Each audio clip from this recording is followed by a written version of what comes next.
ਗਰਮੀਆਂ ਦਾ ਤੋਹਫਾ ਅੱਜ ਅਸੀਂ ਤੁਹਾਡੇ ਲਈ ਸਟਾਕ ਕਲੀਅਰੈਂਸ ਸੇਲ ਦੇ ਵਿੱਚ ਲੈ ਕੇ ਆਏ ਹਾਂ, ਜਿਸ ਦੇ ਵਿੱਚ 100% ਪਿਓਰ ਕਾਟਨ ਦੇ ਰਿਵਰਸੀਬਲ, ਯਾਨੀ ਕਿ ਤੁਸੀਂ ਇਸ ਨੂੰ ਦੋਨੋਂ ਸਾਈਡ ओढ़ ਸਕਦੇ ਹੋ। ਸਿੰਗਲ ਬੈੱਡ ਦਾ ਇਹ ਵਾਲਾ ਦੋਹਰ ਰਹਿਣ ਵਾਲਾ ਹੈ, ਜੋ ਰਹੇਗਾ ਮਾਈਕਰੋ ਫਾਈਬਰ ਦੀ ਫਿਲਿੰਗ ਦੇ ਨਾਲ, ਬਹੁਤ ਹੀ ਥਿਕ ਕੁਆਲਿਟੀ ਦੇ ਵਿੱਚ। ਅਗਰ ਤੁਸੀਂ ਏਸੀ ਦੇ ਵਿੱਚ ਯੂਜ਼ ਕਰਨਾ ਚਾਹੋ ਤਾਂ ਏਸੀ ਦੇ ਵਿੱਚ ਇਸ ਨੂੰ ਯੂਜ਼ ਕਰ ਸਕਦੇ ਹੋ, ਜਾਂ ਥੋੜੀ ਮੋਟੀ ਹਲਕੀ ਮੋਟੀ ਜਿਹੜੀ ਠੰਡ ਹੁੰਦੀ ਹੈ ਉਸ ਦੇ ਵਿੱਚ ਵੀ ਤੁਸੀਂ ਇਸ ਨੂੰ ਯੂਜ਼ ਕਰ ਸਕਦੇ ਹੋ। ਕਲਰ ਬਹੁਤ ਹੀ ਸੋਹਣੇ ਸੋਹਣੇ ਕਲਰ ਤੇ ਇਸ ਦੇ ਵਿੱਚ ਤੁਹਾਨੂੰ ਡਿਜ਼ਾਈਨ ਮਿਲ ਜਾਣਗੇ।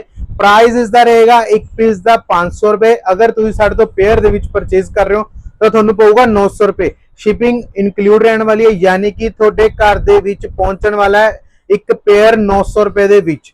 ਇਸ ਨੂੰ ਆਰਡਰ ਦੇਣ ਲਈ ਜਾਂ ਤਾਂ ਤੁਸੀਂ ਸਾਡੇ ਸੰਗਰੂਰ ਸ਼ੋਰੂਮ 'ਚ ਵਿਜ਼ਿਟ ਕਰ ਸਕਦੇ ਹੋ, ਜਾਂ ਤੁਸੀਂ ਘਰ ਬੈਠ ਕੇ ਅਗਰ ਮੰਗਵਾਉਣਾ ਚਾਹੁੰਦੇ ਹੋ ਤਾਂ ਸਾਡੇ ਉੱਪਰ ਦਿੱਤੇ ਹੋਏ ਨੰਬਰ ਤੇ ਤੁਸੀਂ ਸਾਨੂੰ ਸਕਰੀਨਸ਼ਾਟ ਲੈ ਕੇ, ਸਕਰੀਨਸ਼ਾਟ ਜਰੂਰ ਲੈਣਾ ਜੀ, ਸਕਰੀਨਸ਼ਾਟ ਲੈ ਕੇ ਸਾਨੂੰ WhatsApp ਕਰ ਸਕਦੇ ਹੋ। ਤੁਹਾਡਾ ਬਹੁਤ ਬਹੁਤ ਧੰਨਵਾਦ। ਸਾਡੇ ਚੈਨਲ ਨੂੰ ਜਰੂਰ ਫੋਲੋ ਕਰ ਲਓ। Thank you.